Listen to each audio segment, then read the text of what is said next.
नमो भगवते वासुदेवाय। आप सभी का हमारे YouTube चैनल पर हार्दिक स्वागत है। आप सभी भक्तजनों को अपरा एकादशी की हार्दिक शुभकामनाएं। जय श्री हरि विष्णु। हे पालनहार प्रभु, आपके चरणों में हमारा कोटि कोटि प्रणाम। आज हम सब श्रद्धा और विश्वास के साथ अपरा एकादशी की पावन कथा सुनने जा रहे हैं। प्रभु से प्रार्थना है कि ये कथा सुनने से हमारे मन के सारे दुख, भय और चिंता दूर हो और हमारे घर में सुख, शांति और भक्ति का प्रकाश बना रहे। तो आइए श्रद्धा भाव से आंखें बंद करके भगवान विष्णु का स्मरण करें। ओम नमो भगवते वासुदेवाय। तो सबसे पहले आइए सुनते हैं गणेश जी महाराज की कहानी। एक बुढ़िया माई रोज मिट्टी के गणेश जी की पूजा करती थी। बेचारी बुढ़िया के बनाए गणेश जी रोज गल जाते थे। उसके घर के सामने एक सेठ जी का मकान बन रहा था। बुढ़िया माई सेठ जी के मकान पर जाकर मकान बनाने वाले कारीगर से बोली, भाई, मेरे मिट्टी के बनाए गणेश जी रोज गल जाते हैं। आप मेरी पूजा के लिए पत्थर से एक गणेश जी बना दो, आपकी बड़ी कृपा होगी। मकान बनाने वाला कारीगर बोला, माई, जितनी देर में तुम्हारे लिए गणेश जी बनाएंगे उतनी देर में तो सेठ जी की दीवार पूरी कर देंगे। बुढ़िया माई ये सुनकर गुस्से से बोली, भगवान करे तेरी दीवार टेढ़ी हो जाए, और दुखी मन से घर वापस आ गई। इधर कारीगर को दीवार पूरी करते करते शाम हो गई, परंतु दीवार बनने से पहले ही टेढ़ी हो जाए। शाम को सेठ जी आए और पूछा कि आज कुछ काम नहीं किया। तब मकान बनाने वाले कारीगर ने बुढ़िया वाली बात बताई।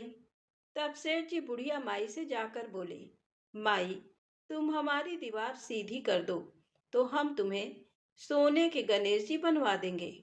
गणेश जी ने ये सुनते ही सेठ जी की दीवार सीधी कर दी। सेठ जी ने बुढ़िया माई को पूजा के लिए सोने के गणेश जी बनवा दिए। गणेश जी को पाकर बुढ़िया माई बहुत प्रसन्न हुई। हे विनायक जी महाराज, जैसे आपने सेठ जी की दीवार टेढ़ी से सीधी करी, वैसे ही हमारे भी सभी कार्य सीधे करना।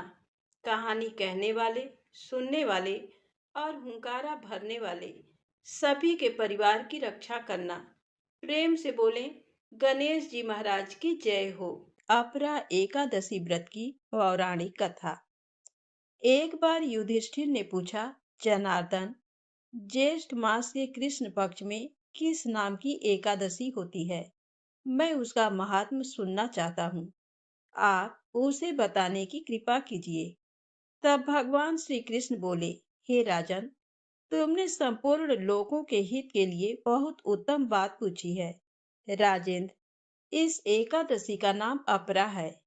ये बहुत पुण्य प्रदान करने वाली और बड़े बड़े पातकों का नाश करने वाली है।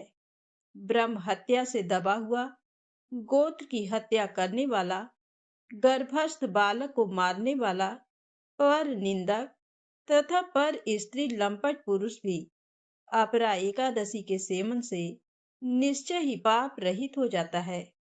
जो झूठी गवाही देता, मापतोल में धोखा देता, बिना जाने ही नक्षत्रों की गणना करता और कूटनीति से आयुर्वेद का ज्ञाता बनकर वैद्य का काम करता, ये सब नरक में निवास करने वाले प्राणी हैं।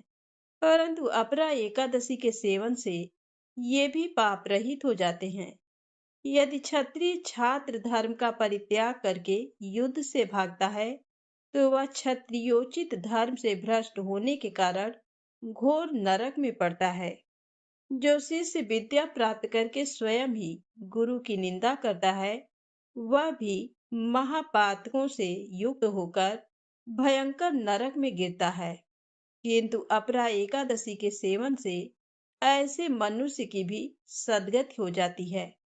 माघ में जब सूर्य मकर राशि पर स्थित हो, उस समय प्रयाग में स्नान करने वाले मनुष्यों को जो पुण्य होता है, काशी में शिवरात्रि का व्रत करने से जो पुण्य प्राप्त होता है, गया में पिंडदान करके पितरों को तृप्ति प्रदान करने वाला पुरुष जिस पुण्य का भागी होता है।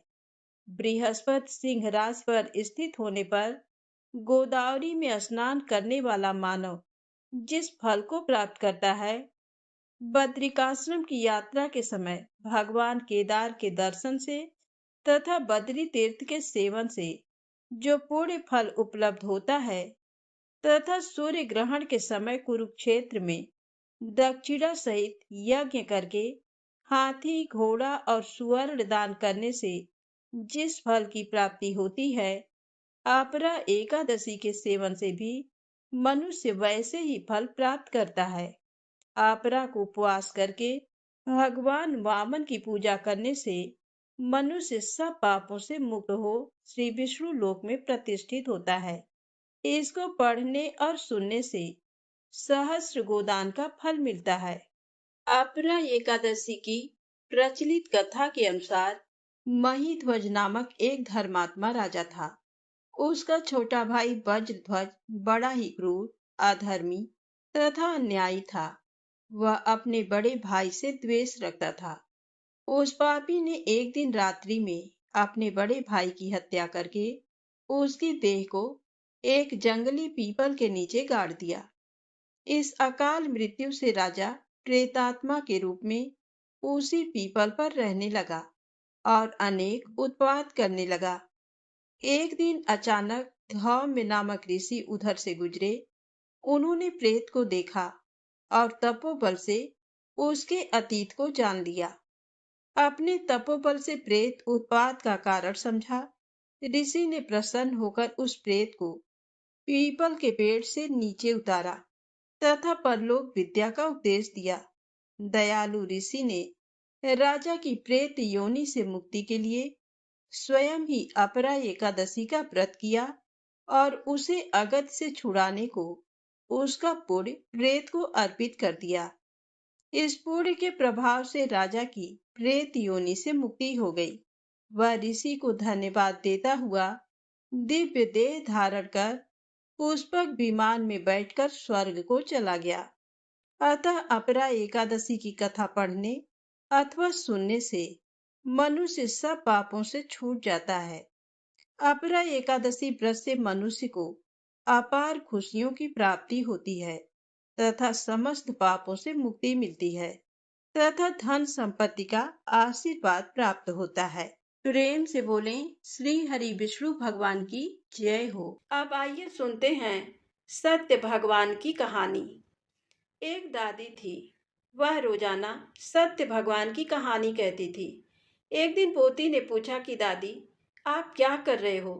तो दादी ने कहा कि बेटी, मैं सत्य भगवान की कहानी सुन रही हूँ। पोती ने कहा कि मैं भी आपके साथ कहानी सुना करूंगी। अब रोजाना दादी पोती बैठकर कहानी सुन लेती। दादी एक लोटा पानी का भरकर उसमें फूल रखती और कहानी कहती और पोती हुंकारा भर लेती। कहानी सुनने के बाद लोटे के जल से सूर्य भगवान को अर्घ्य लगा देती थी। कुछ समय बाद पोती की शादी हुई तो पोती विदा होने लगी। तो दादी ने कहा कि बेटा, और कुछ तो मेरे पास तुम्हें देने को नहीं है। तुम एक लोटा पानी व 2-4 फूल डालकर ले जाओ। रोजाना सत्य भगवान की कहानी सुन लेना, ये नियम मत तोड़ना। अब पोती विदा हो गई। अब रास्ते में पोती ये सोचती हुई गई कि हे सत्य भगवान, मेरे को ससुराल में सब पूछेंगे कि पीहर से क्या लाई हो, तो मैं क्या बताऊंगी? घर में माँ तो है नहीं, बूढ़ी दादी हैं और उन्होंने कुछ दिया नहीं। अब मैं क्या करूं? वह सत्य भगवान से प्रार्थना करने लगी। तब सत्य भगवान ने सोचा कि मुझे इसका कष्ट दूर करना चाहिए। अब चलते चलते पोती को रास्ते में ही दिन उगाया तो उसने डोली को रुकवाया और रास्ते में नदी पर नहा धोकर 4 फूल लिए और लोटा पानी का लेकर कहानी सुनी। तो सत्य भगवान की कृपा से उसके हीरे मोतियों के गहने हो गए, जरी की बेशकीमती साड़ी हो गई, गाड़ी में गहनों और कपड़ों के बक्से भर गए, खूब सोना चांदी हो गया। जब ससुराल पहुंची तो रुनझुन करती ससुर जी के पांव छूने गई तो ससुर जी ने बहू को देखा तो वो बहुत खुश हुए। ससुर जी ने सोचा, बहू तो बहुत बड़े घर की आई है, दिखने में तो गरीब लग रहे थे। बहू के ससुराल वालों ने सभी ने देखा कि बहू तो बहुत सारा धन लाई है। इधर ससुराल वाले बहुत गरीब थे। सास ने मूंग चावल बनाए थे, वो भी पड़ोस से उधार लेकर आई थी। ये सुनकर बहू को तकलीफ हुई और रात को सत्य भगवान से प्रार्थना करने लगी कि भगवान, यहाँ तो खाने को भी नहीं है। भगवान सपने में आए और कहा कि तुम सुबह कहानी सुनकर उसी लोटे से रसोई बनाना, खूब भंडार भर जाएंगे। बहू सुबह जल्दी उठी और नहा धोकर पानी का लोटा लेकर कहानी सुनी और रसोई बनाने चली गई। कहानी के लोटे से ही रसोई बनाने लगी तो अपने आप 3600 तरह के व्यंजन बन गए। अब सास ससुर उठे तो देखा घर में पूरा काम हो गया है। बहू ने पूरा काम कर लिया था। अब रसोई में जाकर सासू ने देखा तो खाना तैयार है। वह बहू से बोली कि बहू, ये चमत्कार कैसे हो गया? घर में इतना सारा धन आ गया और रसोई में बहुत प्रकार के व्यंजन कैसे बन गए? तब बहू ने सासू जी को प्रणाम किया और कहा कि माँ, सत्य भगवान की कहानी सुनी और मैंने रसोई बनाई तो अपने आप सब कुछ बन गया। सासू जी बहुत खुश हुई कि इतनी अच्छी बहू मेरे घर में आई है। सासू जी ने कहा, बहू तुम भोजन कर लो। तब बहू ने कहा, नहीं माँ, पहले ससुर जी को जिमाओ, फिर आप खाओ, फिर पति देव को खिलाकर फिर मैं खाऊंगी। ये बात सुनकर सासू जी और खुश हुई और बहू से कहा कि कल से पूरा परिवार सत्य भगवान की कहानी सुनने के बाद ही भोजन करेगा। दूसरे दिन सबने एक साथ बैठकर कहानी सुनी तो घर में अन्न धन के भंडार भर गए। सब बहुत खुश हुए। अब बहू ने कहा कि सासू माँ, सबको प्रसाद बांट दो। सासू जी अड़ोस पड़ोस में सत्य भगवान का प्रसाद बांटने गई तो पड़ोसन ने कहा कि कल तो तुम मूंग चावल उधार लेने आई थी और आज तुम खूब प्रसाद बांट रही हो। तुम्हारे इतनी जल्दी इतना सारा धन कहाँ से आया? तब सासू ने कहा कि हमारी बहू खूब धन लक्ष्मी लेकर आई है। सत्य भगवान ने हमारे घर में खूब भंडार भर दिए हैं। हे सत्य भगवान, जैसे साहूकार की बहू को खूब अन्न धन के भंडार भरे, वैसे हमारे भी भरना। कहानी कहने वाले, हुंकारा भरने वाले और पूरे परिवार की रक्षा करना। प्रेम से बोले, सत्य भगवान की जय हो। आइए सुने राम और लक्ष्मण की कहानी। किसी गांव में एक ब्राह्मण ब्राह्मणी रहते थे। दोनों बहुत गरीब थे, इतने गरीब कि घर में खाने को भी कुछ नहीं होता था। लेकिन ब्राह्मण देवता कोई काम ही नहीं करना चाहते थे। जैसे तैसे ब्राह्मणी कुछ काम करके रूखा सूखा भोजन बनाती, उसे ही खाते और सो जाते। एक दिन तो ब्राह्मणी को बहुत गुस्सा आ गया। उसने ब्राह्मण देवता से जाकर कहा कि तुम उठकर सो जाते हो, कुछ काम क्यों नहीं करते? तब ब्राह्मण कहने लगा, मुझे कोई काम करना ही नहीं आता, क्या करूं? तब ब्राह्मणी कहने लगी, पंडित हो, ब्राह्मण हो, कहीं जाकर कथा ही कह दो, कुछ तो दक्षिणा मिलेगी, घर में कुछ पैसे आएंगे। तब वह कहने लगा कि मुझे तो कोई कथा भी नहीं आती। तब ब्राह्मणी बोली, चलो तुम्हें कथा मैं बता देती हूँ। वह ब्राह्मण को कथा सुनाने लगी। वह बोली, राम बड़े लक्ष्मण छोटे, वह बैठे अम्बे की डाली, वह बैठे चंबे की डाली, मिट्टी का दशरथ बनावे, माखन मिश्री का भोग लगावे, दे परिक्रमा घर को आवे। बस इतनी सी कथा है, घर घर जाकर सुना दो। ब्राह्मण देवता ने ये पंक्तियां रख लीं। जल्दी से पीली धोती पहनी, टोपी लगाई, तिलक छापे लगाए और कथा सुनाने के लिए चल दिए। चलते चलते बहुत दूर निकल गए, लेकिन किसी ने भी कथा नहीं सुनी। एक जंगल में घुस गए। उस वन में राम जी, लक्ष्मण जी, सीता जी आकर ठहरे हुए थे। सीता जी का नियम था, जब तक किसी ब्राह्मण के मुख से कथा नहीं सुन लेती थी, ना तो रसोई बनाती थी और ना ही खाती थी। लक्ष्मण जी बोले, मैया बहुत भूख लग रही है।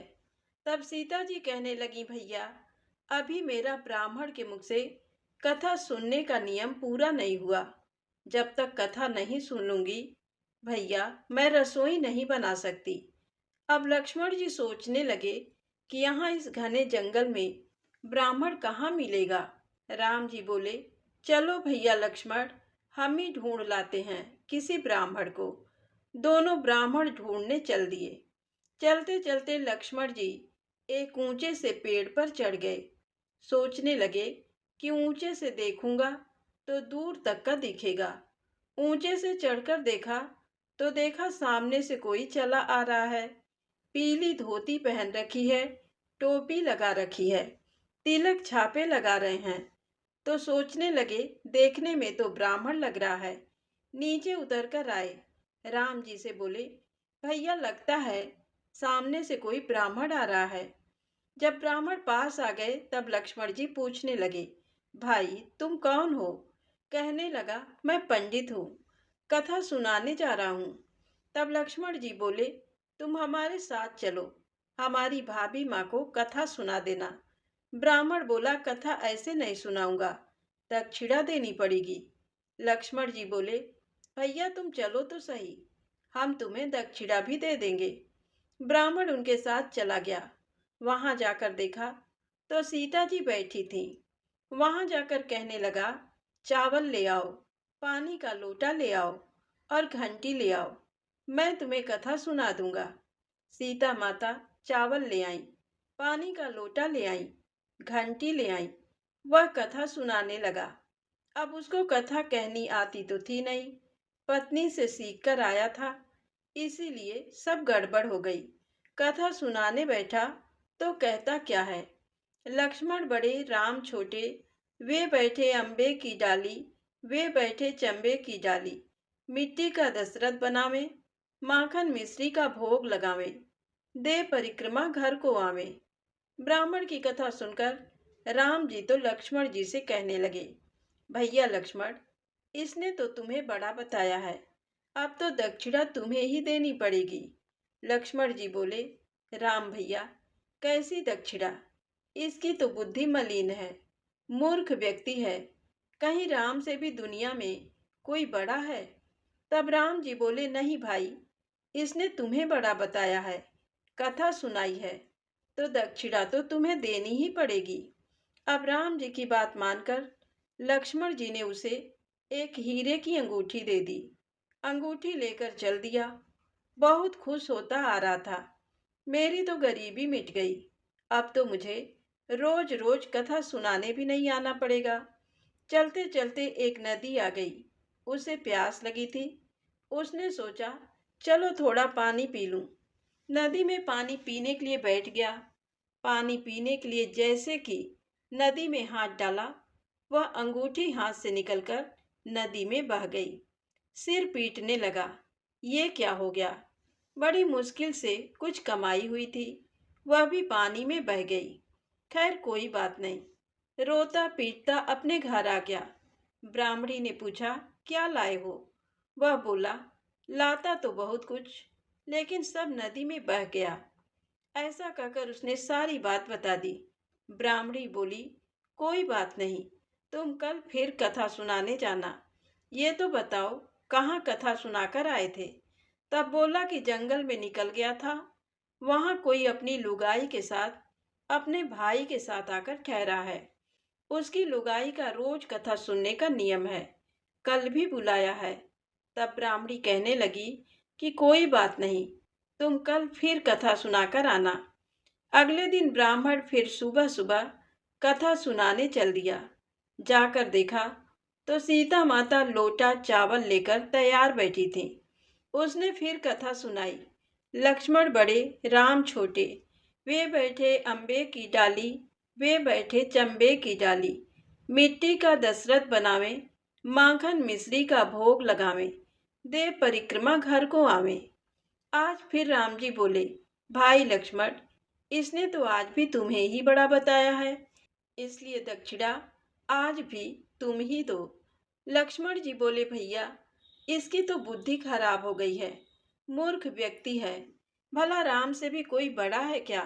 लेकिन राम जी बोले, नहीं भाई, बड़ा तो तुम्हें ही बताया है, इसीलिए दक्षिणा तो तुम्हें देनी ही पड़ेगी।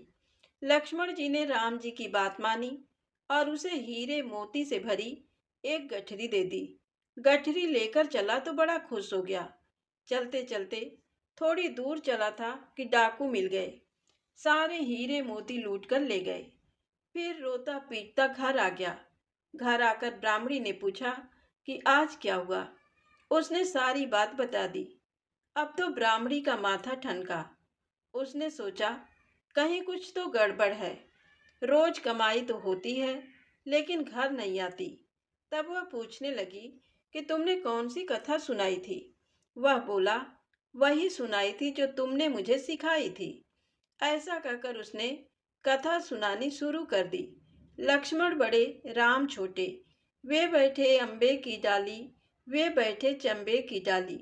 मिट्टी का दशरथ बनावे, माखन मिश्री का भोग लगावे, देव परिक्रमा घर को आवे।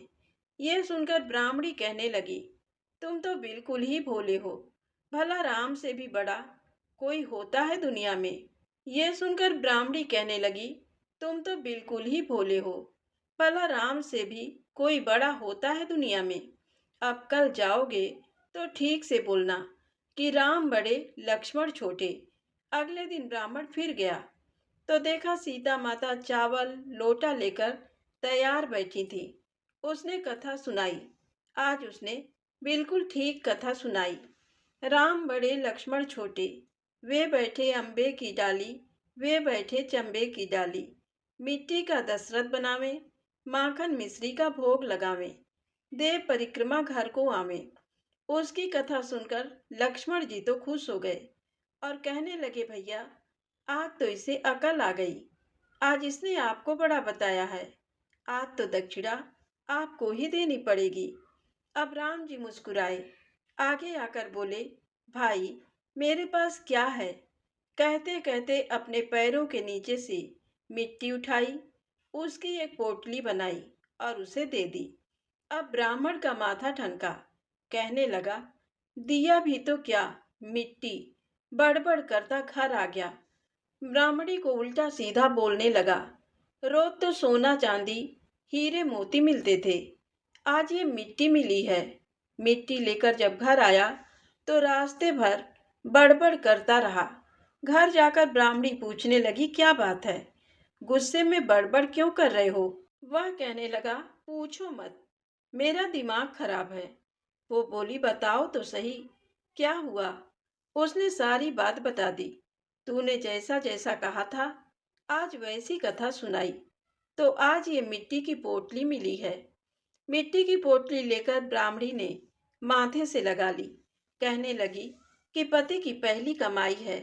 उसने थोड़ी सी मिट्टी अपने माथे पर लगाई, थोड़ी सी ब्राह्मण के माथे पर लगा दी। तो वह बोला, क्या कर रही है, पागल हो गई है क्या।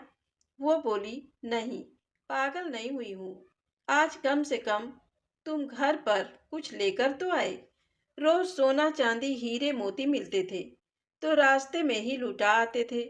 आज मिट्टी मिली, कम से कम घर तो आई। इससे कुछ तो होगा और कुछ नहीं तो चूल्हा ही लीप लूंगी। ऐसा कहकर ब्राह्मणी ने थोड़ी सी मिट्टी से चूल्हा लीप लिया। थोड़ी सी मिट्टी पानी में मिलाई, पूरे घर में छींटा मार दिया और बाकी बची मिट्टी को पति की पहली कमाई समझकर मंदिर में रख आई। रात को दोनों सो गए। अगले दिन सुबह उठकर देखते हैं तो पूरा घर जगमग हुआ पड़ा है। हीरे मोती के ढेर लगे पड़े हैं। अन्न धन के भंडार भरे पड़े। पूरे घर में धन ही धन हो रहा है। ब्राह्मण की तो सातों जन्मों की गरीबी दूर हो गई। अब ब्राह्मण की समझ में आ गया कि राम बड़े और लक्ष्मण छोटे। ये तो राम जी का ही चमत्कार है। मिट्टी को भी हाथ लगाया तो सोना चांदी हीरे मोती बन गई। तो प्रेम से बोले, सीता माता की जय हो, प्रभु श्री राम लक्ष्मण की जय हो। अब आइए सुने सीता माता के नित नेम की कहानी। ये कहानी सीता माता कहती थी और श्री राम सुना करते थे। एक दिन श्री राम को किसी काम से बाहर जाना पड़ गया तो सीता माता कहने लगी कि भगवान, मेरा तो 12 वर्ष का नित नेम है। अब आप बाहर जाएंगे तो मैं अपनी कहानी किसे सुनाऊंगी।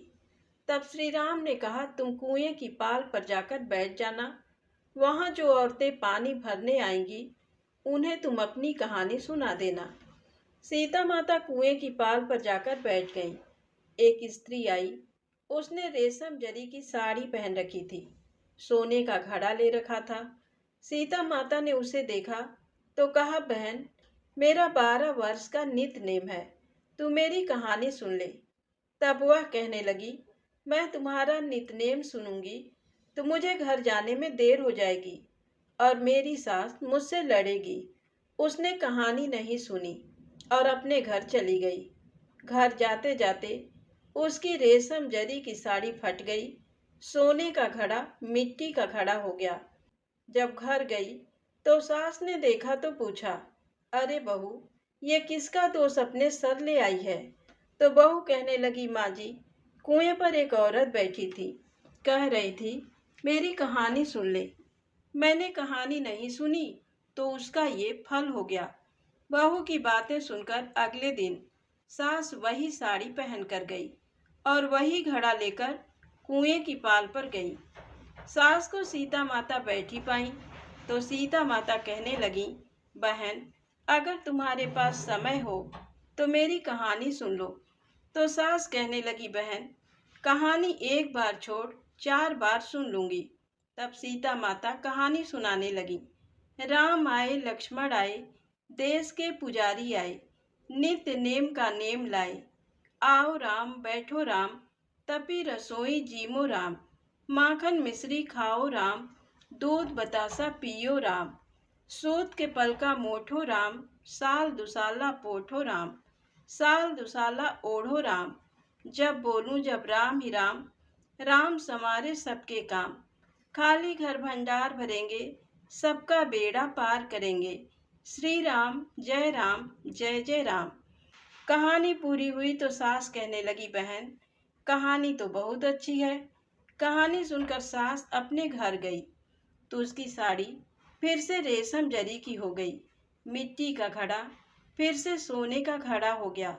बहू कहने लगी, सासू माँ, आपने ये सब कैसे कर दिया? तो सास बोली, बहू, तू दोष लगाकर आई थी और मैं दोष उतार कर आ रही हूँ। बहू ने पूछा कि वो कौन थी? तो सास बोली कि वह सीता माता थी। पुराने से नया कर देती हैं, खाली घर भंडार भर देती हैं, लक्ष्मी जी का घर में वास कर देती हैं, जो भी मन में इच्छा हो उसे पूरी कर देती हैं। तब बहू कहने लगी, माँ जी, फिर तो ऐसी कहानी मुझे भी सुना दो। तो सास कहने लगी, ठीक है भाई, तुम भी सुन लो। सास ने कहानी कही और बहू ने सुनी। राम आए, लक्ष्मण आए, देश के पुजारी आए, नित्य नेम का नेम लाए। आओ राम, बैठो राम, तपी रसोई जीमो राम। माखन मिश्री खाओ राम, दूध बतासा पियो राम। साल दुसाला ओढ़ो राम, जब बोलूं जब राम ही राम। राम समारे सबके काम, खाली घर भंडार भरेंगे, सबका बेड़ा पार करेंगे। श्री राम जय राम, जय जय राम। राम कहानी पूरी हुई तो बहू बोली कि सासू माँ, कहानी तो बहुत अच्छी है। तब सास बोली, हाँ, कहानी बहुत अच्छी है, अब हम इसे रोज कहा करेंगे। अब सास बहू दोनों सुबह उठती, नहाती धोती, पूजा पाठ करने के बाद नित्य नेम की सीता माता की कहानी कहती। एक दिन की बात है, पड़ोस से एक औरत आई और कहने लगी, बहन, जरा सी आँच दे दो। तो वह बोली कि अभी हमने आँच नहीं जलाई। तब पड़ोसन बोली, तुम सुबह 4 बजे से उठी हो, फिर क्या कर रही हो?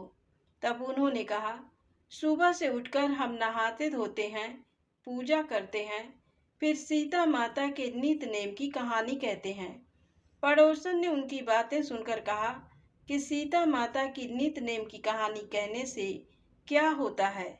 तो वे बोली, इस कहानी को कहने से घर में अन्न धन के भंडारे भर जाते हैं, सारे काम सिद्ध हो जाते हैं, मन में कोई भी इच्छा हो वह पूरी हो जाती है। तब पड़ोसन बोली, बहन, ऐसी कहानी तो तुम मुझे भी सुना दो। अब सास ने कहानी कही और पड़ोसन ने सुनी। राम आए लक्ष्मण आए, देश के पुजारी आए, नित नेम का नेम लाए। आओ राम बैठो राम, तपी रसोई जीमो राम। माखन मिश्री खाओ राम, दूध बतासा पियो राम। सूत के पल का मोठो राम, साल दुसाला पोठो राम। साल दुसाला ओढ़ो राम, जब बोलूं जब राम ही राम। राम समारे सबके काम, खाली घर भंडार भरेंगे, सबका बेड़ा पार करेंगे। श्री राम जय जय राम। कहानी सुनने के बाद पड़ोसन कहने लगी, बहन कहानी तो मुझे भी बहुत अच्छी लगी। अब वह पड़ोसन भी नित्य नेम सीता माता की कहानी कहने लगी। सीता माता ने उसके भी भंडारे भर दिए, उसकी भी सारी इच्छाएं पूरी हो गईं। हे सीता माता, जैसे आपने उन सबके भंडारे भरे, जैसे उनकी इच्छाएं पूरी करी, वैसे ही आप हमारे भी भंडारे भरना, हमारे भी मनोकामनाएं पूरी करना। कहानी सुनने वाले, कहने वाले, हुंकारा भरने वाले सब पर अपनी दया दृष्टि बनाए रखना। तो प्रेम से बोले सीता माता की जय हो। अब आइए सुनते हैं पीपल सींचने की कहानी। किसी गांव में 3 भाई रहते थे। तीनों भाई की शादी हो चुकी थी। दोनों बड़े भाई बहुत ही चालाक थे, लेकिन उनमें से सबसे छोटा भाई बहुत ही सीधा साधा था। बड़े भाई सारा खेती का काम अपने छोटे भाई से ही कराते थे और खुद कुछ भी नहीं करते थे, और जब अनाज हो जाता तो वह बराबर ले लेते थे। इसी तरह घर में दोनों जेठानी घर का सारा काम छोटी बहू से कराते और खुद कुछ भी नहीं करती थी। छोटी बहू घर का सारा काम करती, सबके लिए खाना पीना बनाती, लेकिन किसी से कुछ नहीं कहती। छोटी बहू बहुत ही धार्मिक थी, वह रोज पूजा पाठ किया करती थी। एक बार की बात है, एक बूढ़ी औरत उनके घर आई और उनसे कहा, मुझे बहुत भूख लगी है, कुछ खाने को दे दो। तब बड़ी बहू ने कहा, माँ जी, मैंने तो अपना खाना खा लिया है, अब मेरे पास तो खाना है नहीं, आप दूसरी बहू से ले लो। फिर बूढ़ी माँ दूसरी बहू के पास गई और दूसरी बहू से कहा, बेटी मुझे बहुत भूख लगी है, कुछ खाना हो तो मुझे दे दो।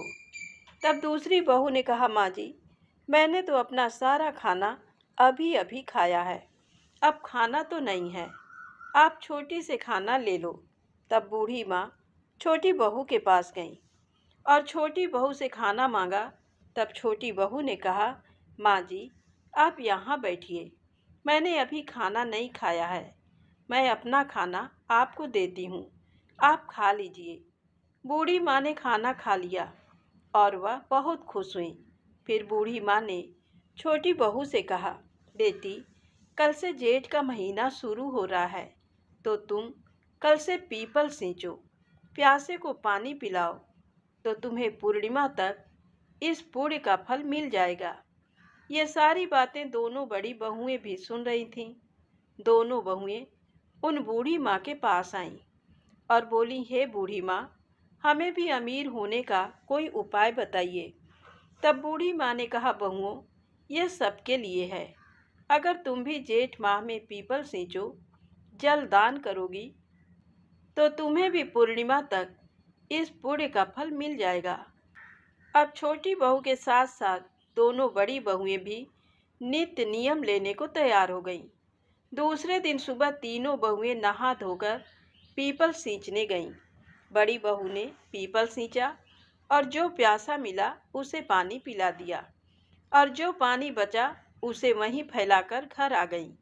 दूसरी बहू ने पीपल सींचा और आने जाने वालों से कहा, जिसे प्यास लगी हो खुद पानी पी लो, मैं तो बहुत थक गई हूँ। फिर बचे हुए पानी को खुद पी लेती और जो बचता वह वहीं फैलाकर घर आ गई।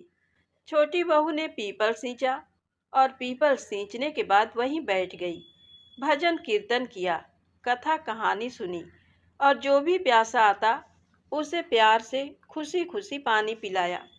जब पूरा पानी खत्म हो जाता तभी वह घर आती। इसी तरह पूरा जेठ का महीना बीत गया। जेठ पूर्णिमा की अगली सुबह तीनों बहुओं ने अपना अपना घड़ा देखा तो बड़ी बहू के घड़े में एक दो सोने की मोहरें थीं और दूसरी बहू का घड़ा बिल्कुल खाली था, उसमें कुछ भी नहीं था। लेकिन छोटी बहू का घड़ा सोने के सिक्कों से भरा हुआ था। तब उन दोनों बड़ी बहुओं ने कहा, हे भगवान, ये आपकी कैसी माया है। हम तीनों ने जब नित्य नियम बराबर किया तो आपने धन देने में बराबरी क्यों नहीं की? हमें कुछ नहीं दिया और छोटी बहू का घड़ा सोने के सिक्कों से भर दिया। तब जेठ माह के देवता प्रकट हुए और कहा, बड़ी बहू, तुमने जो दान किया ये उसी का फल है। और दूसरी बहू, तुमने तो हर प्यासे से यही कहा कि मैं थक गई हूँ, खुद पानी ले लो और पी लो, तो तुमने तो कोई दान किया ही नहीं, इसलिए तुम्हें दान का कोई फल नहीं मिला और तुम्हारा घड़ा खाली है। लेकिन छोटी बहू ने बड़े प्रेम भाव से प्यासे को पानी पिलाया। जब तक इसका घड़ा खाली नहीं हो जाता तब तक लोगों को पानी पिलाती थी और भगवान के भजन करती रहती थी, इसीलिए इसके पुण्य का फल तुमसे ज्यादा है। तीनों बहुएं भगवान के पैरों में गिर पड़ी और दोनों बड़ी बहुओं ने भगवान से माफी मांगी। दोनों बड़ी बहुओं के पश्चाताप के आंसू देखकर भगवान को उन पर दया आ गई और भगवान जी ने उन्हें माफ कर दिया और उनके घड़े भी सोने की मोहरों से भर दिए। फिर सभी लोग मिलकर प्रेम भाव से रहने लगे। हे जेठ मास के देवता, जैसे आपने इन तीनों बहुओं पर अपनी कृपा की, वैसे ही जेठ मास में पीपल सींचने वाले और पूजा पाठ करने वालों पर अपनी कृपा सदा बनाए रखना। तो प्रेम से बोलें, पीपल देव की जय हो। अब आइए सुनते हैं जेठ मास में सुनी जाने वाली दूसरी कहानी।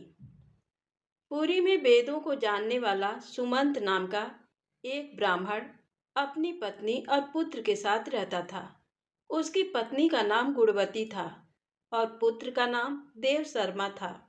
एक दिन जेठ मास में वह ब्राह्मण समाधि लगाने के लिए वन में गया।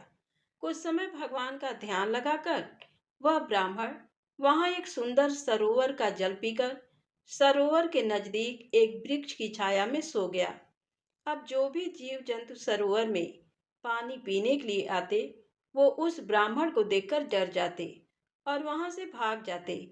जेठ माह की गर्मी को सहन ना कर पाने से और प्यास से कुछ नन्हे जीव जंतु मृत्यु को प्राप्त हो गए। सूर्यदेव के अस्त होने पर वह ब्राह्मण अपने घर को लौट गया, लेकिन अनजाने में हुआ ये पाप उसके साथ रह गया। कुछ समय बाद ब्राह्मण अस्वस्थ हो गया और उसकी मृत्यु हो गई। तब उसकी पत्नी पुत्र और घर का त्याग करके उसके साथ सती हो गई। जेठ मास में अज्ञात पाप के दोष से नर्क की यातनाओं को भोगकर दोनों ब्राह्मण और ब्राह्मणी पपीहे की योनि में पड़ गए और अपने पुत्र के घर के समीप एक वृक्ष पर रहने लगे। वहां रहते हुए पपीहा अपने पूर्व जन्मों के कर्मों को याद कर जोर जोर से रोने लगा। उसके पुत्र ने जब पपीहे की रोने की आवाज सुनी तो उसे वहां से भगाने लगा, लेकिन वह वहां से नहीं गया और रोता रहा। तो थक हार कर उसके पुत्र ने उस वृक्ष को आग लगा दी, जिससे पपीहे की योनि में ब्राह्मण और ब्राह्मणी के पंख जल गए और घायल अवस्था में पृथ्वी पर गिर पड़े। उस दिन स्वप्न में उस ब्राह्मण देव शर्मा को ये ज्ञात हुआ कि वह पपीहे का जोड़ा कोई और नहीं, उसके माता पिता हैं। ये जानकर उसे बड़ी हैरानी हुई। वह ब्राह्मण पुत्र श्रेष्ठ ऋषि के आश्रम पर पहुंचा और अपने माता पिता का वृत्तांत सुना दिया और उनके उद्धार का उपाय पूछने लगा। तब ऋषियों ने उसे बताया कि तुम्हारे पिता पर पूर्व जन्म का अज्ञात पाप है, उससे मुक्ति के लिए तुम्हें ज्येष्ठ मास की निर्जला एकादशी का व्रत करना होगा, जो सभी एकादशियों में सर्वोपरि है। इसके साथ तुम्हें जल पान की व्यवस्था करनी होगी। तब ब्राह्मण पुत्र ने अपने माता पिता के निमित्त निर्जला एकादशी का व्रत किया, निर्जन वन में जीव जंतुओं के लिए पानी की व्यवस्था करी, साथ ही जगह जगह पानी का प्याऊ लगवाया। जहाँ सभी मनुष्य, पशु पक्षी, जीव जंतु आकर जल पीने लगे। उसके इस पुण्य के प्रभाव से उसके माता पिता को पपीहे की योनि से छुटकारा मिल गया, जो अपने पुत्र को सुख समृद्धि और ऐश्वर्य का आशीर्वाद देकर वैकुंठ को चले गए। जो मनुष्य, प्राणियों, जंतुओं, पक्षियों के लिए जल की व्यवस्था करता है, साथ ही निर्जला एकादशी का व्रत उपवास करता है, इस लोक के सभी सुखों को भोगकर अंत में मोक्ष को प्राप्त होता है। आइए सुने लपसी और तपसी की कहानी। एक लपसी था, एक तपसी था।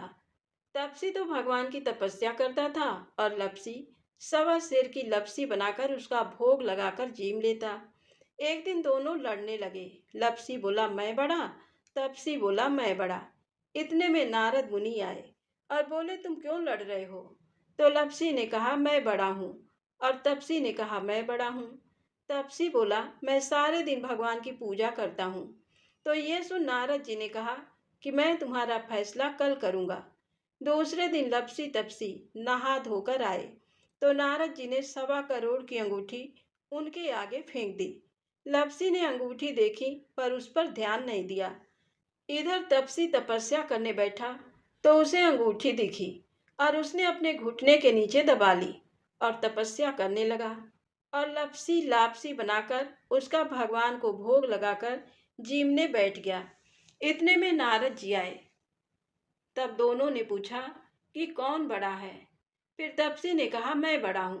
तो नारद जी बोले कि तुम्हारा घुटना उठाओ। तो उसके नीचे 1.25 करोड़ की अंगूठी निकली। तब नारद जी बोले ये अंगूठी तूने चुराई है तो तुझे तेरी तपस्या का फल नहीं मिलेगा। तब तपसी बोला हे नारद मुनि, मेरी तपस्या का दोष कैसे दूर होगा? नारद जी ने कहा जो ब्राह्मण जिमाकर दक्षिणा नहीं देगा तो फल तुझे मिलेगा। साड़ी देकर ब्लाउज नहीं दिया तो फल तुझे होगा। दिया से दिया जलाया तो फल तुझे मिलेगा। सब व्रत त्योहार की कहानी सुनने के बाद तेरी कहानी नहीं सुनी तो फल तुझे होगा। तभी से व्रत त्योहार की कहानियों के बाद लपसी तपसी की कहानी सुनी और पढ़ी जाती है।